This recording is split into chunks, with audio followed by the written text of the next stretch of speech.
కాపాడండి ఓటేరు చెరువును, కాపాడండి కాపాడండి కాపాడండి ఓటేరు చెరువుని, కాపాడండి కాపాడండి ఓటేరు చెరువును, కాపాడండి కాపాడండి ఓటేరు చెరువును, కాపాడండి కాపాడండి ఓటేరు చెరువును, కాపాడండి మట్టి పొడుస్తున్న క్రిమినల్ భూ కబ్జాదారుల పైన క్రిమినల్ కేసులు పెట్టాలి, భూ కబ్జాదారుల పైన క్రిమినల్ కేసులు పెట్టాలి, భూ కబ్జాదారుల పైన భూ కబ్జాదారుల పైన జిందాబాద్ సిపిఎం, జిందాబాద్ సిపిఎం, జిందాబాద్ సిపిఎం. ఓటేరు చెరువు దాదాపు 36 ఎకరాలకు సంబంధించినటువంటిది చెరువు.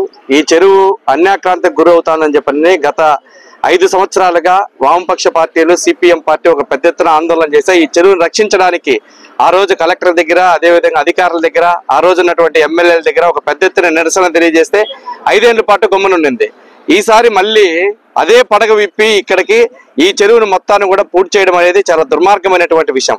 ఎస్వి నాయుడు గతంలో మా తాతగారిది, మా నాన్నగారిది, వాళ్ళ ముత్తాతలది ఈ భూమి అని చెప్పిన విషయాన్ని పదే పదే చెప్పుకుంటూ అతని దగ్గర ఉన్నటువంటి ఏమాత్రం డాక్యుమెంట్లు లేనివి, చల్లనివి అట్లాంటి డాక్యుమెంట్లు అన్ని తీసుకొచ్చి ఈ రోజు ఇక్కడ ఉన్నటువంటి పేదలను ఈ రోజు భయపడించే ప్రయత్నం అనేది చేస్తా ఉన్నాడు. ఇది చాలా దుర్మార్గమైనటువంటి విషయం. ఈ రోజు ఈ చెరువులను కాపాడాలని చెప్పని గతంలో కోర్టుకు సంబంధించినటువంటిది తీర్పులు ఉన్నాయి. అదేవిధంగా సుప్రీంకోర్టు కూడా ఈ చెరువులన్నీ కూడా కాపాడాలని చెప్పి సుప్రీంకోర్టు తీర్పునిచ్చింది, హైకోర్టు తీర్పునిచ్చింది, గ్రీన్ ట్రిబ్యునల్ తీర్పులు ఇచ్చినాయి. ఈ చెరువులన్నిటి కూడా కాపాడుకోవాలి. భవిష్యత్తు యొక్క నిర్మాణానికి సంబంధించినటువంటిది, ఇది మంచినీళ్ళకి సంబంధించినటువంటిది. ఇప్పుడు ఆ మంచి నీళ్ళన్నీ కూడా అడుగంటిపోతా ఉన్నాయి. నీళ్ళన్నీ కూడా ఇట్లాంటి చెరువులన్నీ పూర్తి చేయడం ద్వారా ఈరోజు తాగడానికి కూడా నీళ్ళు లేనటువంటి పరిస్థితి ఏర్పడిపోతా ఉన్నాయి. కాబట్టి ఈ చెరువులన్నిటి కూడా కాపాడాలని చెప్పని సిపిఎం పార్టీ డిమాండ్ చేస్తా ఉంది.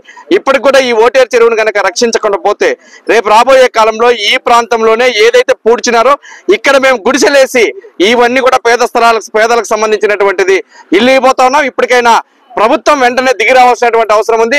లేదు మీరు ఈ చెరువును కాపాడలేకపోతున్నారని చెప్పి అనుకుంటే వామపక్ష పార్టీలకు ఒప్పచెప్పండి. ఇది ఒక మంచి అందమైనటువంటి నిర్మాణాన్ని చేపట్టడానికి మేము సిద్ధం వ్యక్తం చేస్తా ఉన్నాం.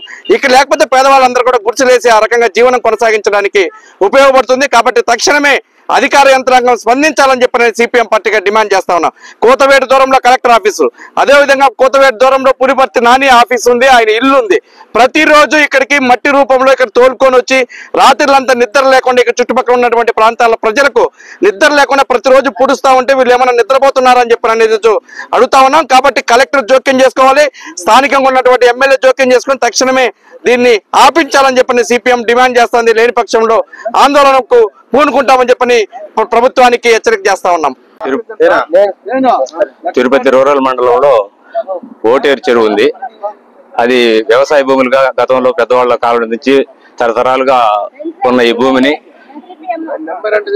తెలుగుదేశం ప్రభుత్వం అధికారంలోకి వచ్చిన వెంటనే పెద్ద బడాబాబులు ఇక్కడ దిగి వాళ్ళు మొత్తం చెరువును ఆక్రమించి మా కోర్టులో మాకు అనుకూలంగా అయింది కాబట్టి ఇక్కడ ఎవరు పక్కన పేదలు కొంతమంది చిన్న చిన్న ఇల్లు నిర్మించుకుంటే వాళ్ళని బెదిరించి ఈ మొత్తం చెరువు 4 ఎకరాలు సుమారు 4 ఎకరాలు మాకు అయింది, ఎవరు ఉండడానికి ఇక్కడ వీలు లేదంటూ రోజు భయానకమైన వాతావరణం సృష్టిస్తూ ఉంటారు. ఇది అధికారులకు కూడా తెలుసు. రెవెన్యూ అధికారులు రోజు వస్తూ ఉంటారు, చూస్తూ ఉంటారు, వెళ్తూ ఉంటారు. కానీ దీని వెనకాల ఏమి జరుగుతుందో ఈ రాజకీయ నాయకులు, రెవెన్యూ ఉద్యోగులు అందరూ దీంట్లో కుమ్మక్కయ్యి ఈ విధంగా వ్యవహరిస్తున్నారేమో అనే అనుమానం కూడా ఉంది. ఇక్కడ తరతరాలుగా వ్యవసాయం చేసుకుంటూ పేద ప్రజలు జీవిస్తూ ఉన్నారు. ప్రభుత్వం ఆ పేదవారి పరిస్థితులు చూసి వాళ్ళు ఉండడానికి వీలు లేదంటూ రోజు వచ్చి గుడిసెలు తీసేస్తాం, రేకులు షెడ్లు తీసేస్తాం తొలగించే అధికారులు ఇప్పుడు ఇంత పెద్ద ఎత్తున రాత్రికి రాత్రే కబ్జా చేస్తూ ఉంటే చూసేస్తున్నట్టు వ్యవహరిస్తున్నారంటే నిమ్మక నీరెత్తులు ఉన్నారు. మన చంద్రగిరి ఎమ్మెల్యే గారు కూడా కోతవేటు దూరంలోనే ఉన్నారు. అలాగే కలెక్టర్ ఆఫీస్ అయితే జాయింట్ కలెక్టర్ ఆఫీస్ అయితే అన్ని ఇక్కడే ఉన్నా కూడా ఇలా జరుగుతుందంటే ప్రజలకు కూడా ఒక అనుమానం వస్తూ ఉంది. కాబట్టి ఉన్నతాధికారులు, కలెక్టర్ గారు, ఎమ్మెల్యే గారు అందరూ స్పందించి వెంటనే ఈ విషయాన్ని తేల్చి ఇది ప్రభుత్వ భూమి లేకుంటే పేదలకు పంచడానికి అర్హత ఉందా తేల్చవలసిందిగా స్పష్టంగా అడుగుతున్నాం.